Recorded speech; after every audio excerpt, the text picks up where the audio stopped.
Kwingineko, baadhi ya wanafunzi kutoka humu nchini waliofuzu kwenye mashindano ya kuunda roboti watawakilisha Kenya katika mashindano ya kimataifa yatakayofanyika huko Singapore. Maxwell Karanja, mwanafunzi aliyelelewa katika makao ya watoto ya Sprouting huko Kitengela, Kajiado, ni miongoni mwa wanafunzi waliochaguliwa kusafiri hadi Singapore kushiriki mashindano hayo. I can't explain my happiness because this is a one-time experience. The experience of my life, it is going to be my first time flying out of Kenya and also to a very well-developed country, Singapore. And I feel very glad, and I know that this journey is going to change my life. I'm not going to remain the same.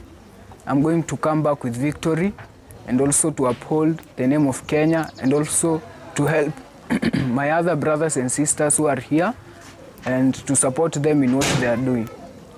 Maxwell Karanja tulimchukua mwaka wa 2016 akiwa kijana mdogo wa class 3 na hivi sasa ako form 3, na huu mwaka aliweza kushinda robotic competition countrywide na akaqualify kwenda Singapore, na tunashukuru kwa sababu kusaidia mtoto mmoja umesaidia jamii na umeinua taifa kwa ujumla.